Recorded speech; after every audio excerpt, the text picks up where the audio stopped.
ಕಾಸಿಗೆ ದಿಂಬು ಬೇಡಿಕೆ ಆಯ್ತು. ಈಗ ಬೇರೆನೇ ಕಥೆಯನ್ನ ಶುರು ಮಾಡಿಕೊಂಡಿದ್ದಾರೆ ದರ್ಶನ್.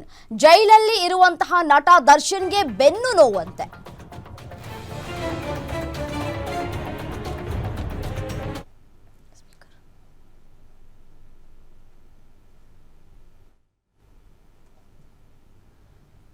ನೋಡಿ, ಪರಪ್ಪನ ಅಗ್ರಹಾರ ಜೈಲಿನಲ್ಲಿ ಇರುವಂತಹ ದರ್ಶನ್ಗೆ ಬೆನ್ನು ನೋವು ಕಾಣಿಸ್ಕೊಂಡಿದೆ ಅಂತೆ. ಜೈಲಿಗೆ ಹೋದ 2 ತಿಂಗಳಲ್ಲಿ ಬೆನ್ನು ನೋವು ಕಾಣಿಸ್ಕೊಂಡಿದೆ. ಬೆನ್ನು ನೋವಿನ ಬಗ್ಗೆ ಜೈಲಾಧಿಕಾರಿಗೆ ದರ್ಶನ್ ಕೇಳ್ಕೊಂಡಿದ್ದಾರೆ. ಈ ರೀತಿಯಾಗಿ ಬೆನ್ನು ನೋವ್ತಾ ಇದೆ ಅಂತ ಹೇಳ್ಕೊಂಡಿದ್ದಾರೆ.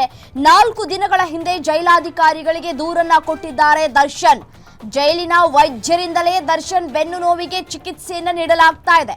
ಪ್ರತಿನಿತ್ಯವೂ ಕೂಡ ದರ್ಶನ್ ರವರ ತಪಾಸಣೆಯನ್ನ ನಡೆಸ್ತಾ ಇರುವಂತಹ ಜೈಲಿನ ವೈದ್ಯರು, ಪ್ರತಿನಿತ್ಯ ದರ್ಶನ್ ಹೆಲ್ತ್ ರಿಪೋರ್ಟ್ ಪಡಿತಾ ಇರುವಂತಹ ಜೈಲಾಧಿಕಾರಿ, ಜೈಲಲ್ಲಿ ಬೇಸಿಕ್ ಸೌಲಭ್ಯವನ್ನ ಕೊಟ್ಟಿಲ್ಲ ಅಂತ ಹೇಳಿ ಕೋರ್ಟ್ಗೆ ಹೋಗಿದ್ದಂತಹ ದರ್ಶನ್ ಈಗ ಬೆನ್ನು ನೋವು ಸಮಸ್ಯೆಯ ಬಗ್ಗೆ ಹೇಳ್ಕೊಂಡಿದ್ದಾರೆ ದರ್ಶನ್. ಹಿಂದೆ ಬೆನ್ನು ನೋವಿಗೆ ಆಪರೇಷನ್ ಮಾಡಿಸಬೇಕು ಅಂತ ಕೂಡ ಹೇಳಿದ್ರು ದರ್ಶನ್. ಇದೇ ಕಾರಣವನ್ನ ಇಟ್ಕೊಂಡು ಜಾಮೀನನ್ನ ಪಡೆದುಕೊಂಡಿದ್ರು ನಟ ದರ್ಶನ್. ಇದೀಗ ಮತ್ತೆ ಬೆನ್ನು ನೋವು ಅಂತ ಹೇಳ್ತಾ ಇದ್ದಾರೆ ದರ್ಶನ್. ನೋಡಿ, ಕಳೆದ ಬಾರಿಯೂ ಕೂಡ ದೊಡ್ಡ ಹೈ ಡ್ರಾಮಾವನ್ನೇ ಮಾಡಿದ್ರು ನಟ ದರ್ಶನ್. ಬೆನ್ನು ನೋವಿದೆ, ನನಗೆ ಆಪರೇಷನ್ ಮಾಡಿಸ್ಲೇಬೇಕು, ಆಪರೇಷನ್ ಮಾಡಿಸದೇ ಇದ್ರೆ ಉಳಿಯೋದಿಲ್ಲ ಅಂತ ಹೇಳಲಾಗ್ತಾ ಇತ್ತು. ಅದರ ಆಧಾರದ ಮೇರೆಗೆ, ಹೆಲ್ತ್ ಕಂಡೀಷನ್ನ ಮೇರೆಗೆ ಜೈಲಿನಿಂದ ಹೊರಗಡೆ ಬಂದಿದ್ರು ಜಾಮೀನನ್ನ ಪಡೆದುಕೊಂಡು. ಇದೀಗ ಕಳೆದ 2 ತಿಂಗಳಿಂದಲೂ ಕೂಡ ಜೈಲಿನಲ್ಲಿ ವಾಸವನ್ನ ಮಾಡ್ತಾ ಇದ್ದಾರೆ ದರ್ಶನ್. ಈ ಅಜ್ಞಾತವಾಸದಲ್ಲಿ ಇದೀಗ ಬೆನ್ನು ನೋವು ಕಾಣಿಸ್ಕೊಂಡಿದೆ. ಬೇಸಿಕ್ ನೀಡ್ಸ್ ಗಳನ್ನ ಕೊಡ್ತಾ ಇಲ್ಲ ಅಂತ ಹೇಳಿ ಕೋರ್ಟ್ನ ಮೊರೆ ಹೋಗಿದ್ರು. ಮತ್ತೆ ಖುದ್ದು ಜಡ್ಜ್ಗಳೇ ಕೋರ್ಟಿಗೆ ಹೋಗಿ ತಪಾಸಣೆಯನ್ನ ನಡೆಸಬೇಕು ಅಂತ ಕೂಡ ಹೇಳಲಾಗಿತ್ತು.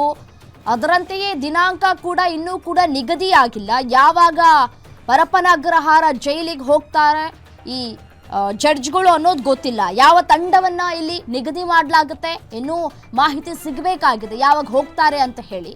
ಇದರ ಮಧ್ಯದಲ್ಲಿ ಇದೀಗ ದರ್ಶನ್ ರವರು ಬೆನ್ನು ನೋವು ಅಂತ ಹೇಳಿ ಜೈಲಾಧಿಕಾರಿಗಳಿಗೆ ದೂರನ್ನ ಕೊಟ್ಟಿದ್ದಾರೆ.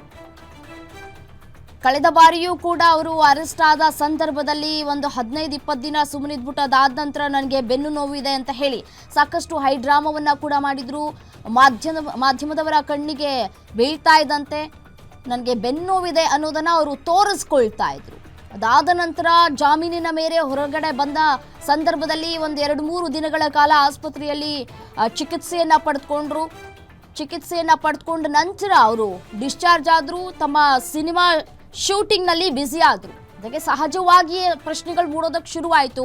ಬೆನ್ನು ನೋವು ಅನ್ನೋದು ಎಲ್ಲವೂ ಕೂಡ ನಾಟಕೀಯ ಅಂತ ಕೂಡ ಹೇಳಲಾಗ್ತಾ ಇತ್ತು. ಅದಾದ ನಂತರ ಬೇಲ್ ಕ್ಯಾನ್ಸಲ್ ಆಗಿದ್ದು ಕೂಡ ಇದೇ ಕಾರಣಕ್ಕೆ.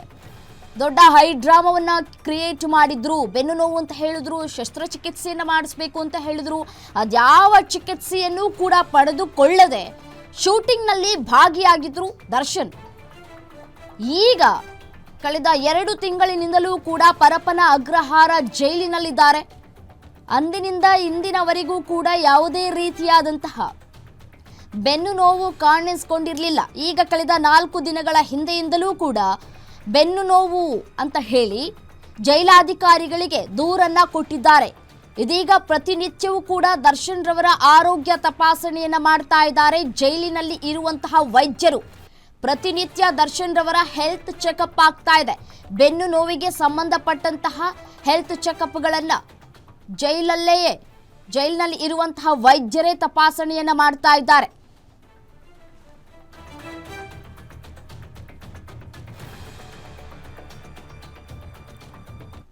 ಇನ್ನು ಇದೇ ವಿಚಾರಕ್ಕೆ ಸಂಬಂಧಪಟ್ಟಂತೆ ಮತ್ತಷ್ಟು ಡೀಟೇಲ್ಸ್ ಕೊಡ್ತಾ ಹೋಗ್ತಾರೆ senior crime reporter Ajay Kumar ನೇರ ಸಂಪರ್ಕದಲ್ಲಿ ಜಾಯಿನ್ ಆಗಿದ್ದಾರೆ. ಅಜಯ್, ದರ್ಶನ್ ರವರು ಈ ಹಿಂದೆ ಜೈಲಲ್ಲಿ ಇದ್ದಂತಹ ಸಂದರ್ಭದಲ್ಲಿ ಬೆನ್ನು ನೋವಿನ ನಾಟಕವನ್ನ ಆಡಿ ಜಾಮೀನಿನ ಮೇರೆ ಹೊರಗಡೆ ಬಂದಿದ್ರು.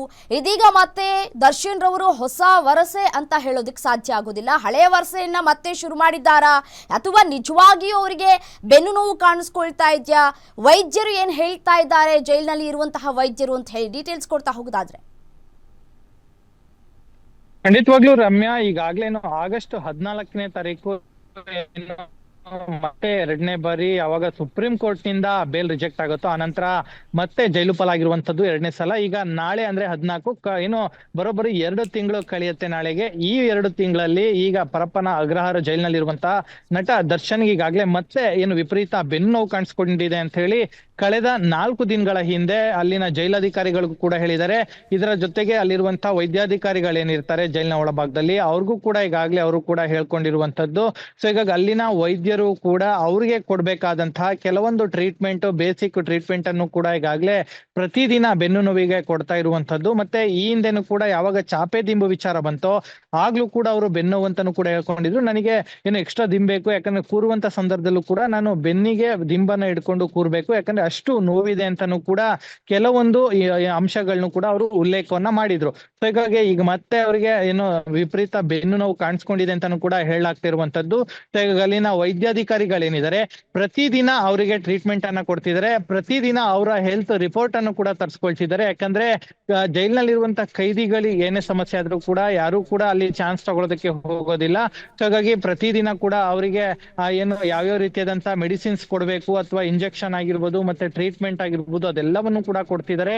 ಇನ್ ಕೇಸ್ ಒಂದು ವೇಳೆ ಅಲ್ಲಿ ಸಾಧ್ಯ ಆಗಿಲ್ಲ ಅಂದಿದ್ದೆ ಆದಲ್ಲಿ ಆನಂತರ ಕೋರ್ಟ್ ನ ಪರ್ಮಿಷನ್ ತಗೊಂಡು ಜೈಲಧಿಕಾರಿಗಳು ಅಥವಾ ಜೈಲ್ನ ಹಿರಿಯ ಅಧಿಕಾರಿಗಳ ಗಮನಕ್ಕೆ ತಂದು ಅವರಿಗೆ ಬೇರೆ ಆಸ್ಪತ್ರೆಗೆ ಶಿಫ್ಟ್ ಮಾಡುವಂತ ಸಾಧ್ಯತೆ ಇರುತ್ತೆ. ಇನ್ ಕೇಸ್ ಅವರಿಗೆ ವಿಪರೀತವಾದಂತಹ ಬೆನ್ನು ಬಂದು ಇಲ್ಲ ಆಗದೇ ಇಲ್ಲ ಇಲ್ಲಿ ಟ್ರೀಟ್ಮೆಂಟ್ಗೆ ಆ ಎಕ್ವಿಪ್ಮೆಂಟ್ಸ್ ನಮ್ಮಲ್ಲಿ ಇಲ್ಲ ಅಂದಿದೆ ಆದಲ್ಲಿ, ಜೈಲ್ನಲ್ಲಿ ಇಲ್ಲ ಅಂದಿದೆ ಆದಲ್ಲಿ ಆ ನಂತರ ಈ ಸ್ಟೆಪ್ ನ ತಗೊಳ್ತಾರೆ. ಆದ್ರೆ ಈಗ ಸದ್ಯಕ್ಕೆ ಆ ಜೈಲ್ನಲ್ಲಿ ಇರುವಂತಹ ಏನು ವೈದ್ಯಾಧಿಕಾರಿಗಳಾಗಿರ್ಬೋದು, ವೈದ್ಯರಾಗಿರ್ಬೋದು ಅವರೇ ಈಗ ಅಲ್ಲಿ ಇರುವಂತಹ ಫೆಸಿಲಿಟಿ ಏನಿದೆ ಅದರಲ್ಲೇ ಈಗ ಟ್ರೀಟ್ಮೆಂಟ್ ಕೂಡ ಕೊಡ್ತಾ ಇದ್ದಾರೆ. ಈಗ ಸದ್ಯಕ್ಕೆ ಇರುವಂತಹ ಮಾಹಿತಿ ಪ್ರಕಾರ ಪ್ರತಿದಿನ ಆಗಿರುವಂತಹ ಏನು ಆಗ್ತಾ ಇರುವಂತಹ ಅವರ ಆರೋಗ್ಯದ ಬಗ್ಗೆಯ ಕಂಪ್ಲೀಟ್ ರಿಪೋರ್ಟ್ ಅನ್ನು ಕೂಡ ತಗೊಳ್ತಿದ್ದಾರೆ ಅನ್ನೋ ಒಂದು ಮಾಹಿತಿ ಕೂಡ ಇರುವಂತದ್ದು. ಸೊ ಈಗ ಸದ್ಯಕ್ಕೆ ಬೆನ್ನು ನೋವು ಅಂತ ಅವರು ಕೂಡ ಹೇಳ್ಕೊಂಡಿದ್ದಾರೆ ಅನ್ನೋ ಮಾಹಿತಿ ಕೂಡ ಇರುವಂತದ್ದು. ಹೀಗೆ ಪೂರಕವಾಗಿರುವಂತಹ ಟ್ರೀಟ್ಮೆಂಟ್ ಕೂಡ ಅವ್ರಿಗೆ ಲಭ್ಯ ಆಗ್ತಿದೆ ಅಂತ ಹೇಳಿ ಈಗ ಜೈಲಿನ ಅಧಿಕಾರಿಗಳು ಕೂಡ ಈಗಾಗಲೇ ಸದ್ಯ ಹೇಳಿರುವಂತದ್ದು. ರಮ್ಯಾ, ಓಕೆ, ಥ್ಯಾಂಕ್ ಯು ತಮ್ಮೆಲ್ಲ ಮಾಹಿತಿಗಾಗಿ.